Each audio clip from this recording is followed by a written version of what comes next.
Hi, I am Patrick. This is Andrew. This has just got played. We're at the Cloak and Blaster in Orlando, Florida. We just got playing Catan. Normally we play games with a little more depth of strategy and a lot newer stuff, but tonight we played Catan. Join us, building settlements and attacking down forests and mining and Andrew's sheep.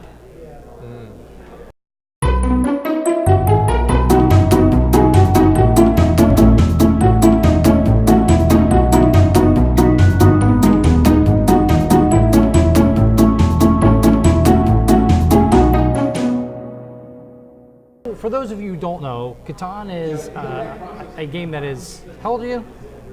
I'm 23.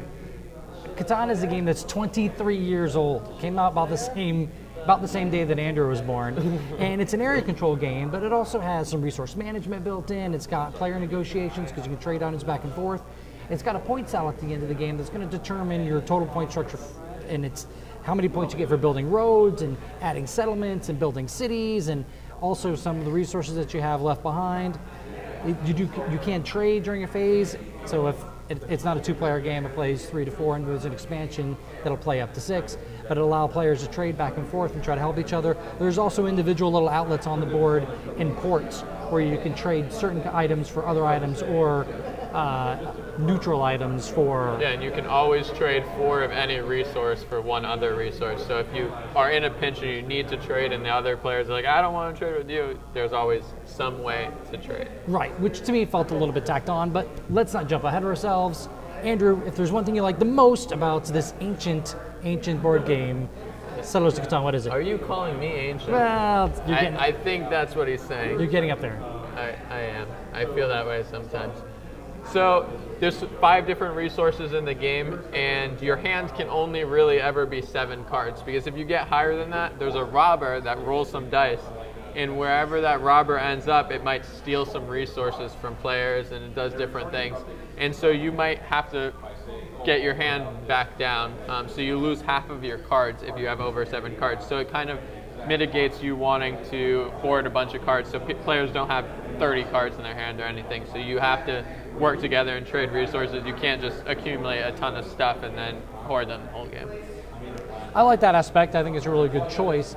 I like the player interaction in the course of the game because you can trade back and forth, and you also need to pay attention to what everybody else is getting and where they're going.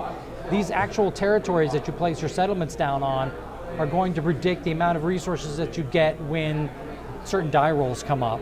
And I didn't really explain the mechanism, but it's Catan, so everybody knows it. Anyway, so you kind of need to pay attention to who's getting what to make, maybe mitigate whether they're lying to you or not. So I like the fact you got to be on top of the game, and you got to watch every single player's turn, every single turn. There's not a lot of dead time in the game.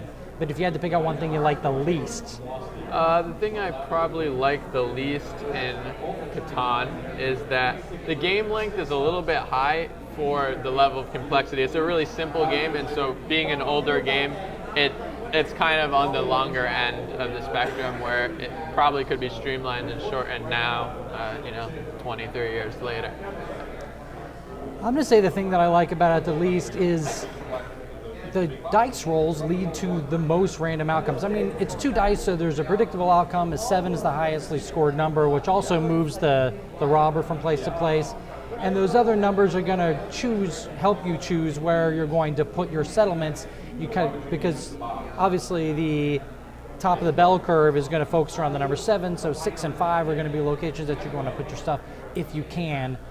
But it's a little random, and it's a little clunky in that way. But the game's hugely popular and has been for years and years and years. If this sounds like something that you want to pick up, please take a look at lots of other people's how to plays. It'll give you a better description of how to play the game. It's obviously a classic for a reason. It's super simple to learn and teach, and so that's another benefit is you can pretty much play with anyone, and most likely they've already played it. Right.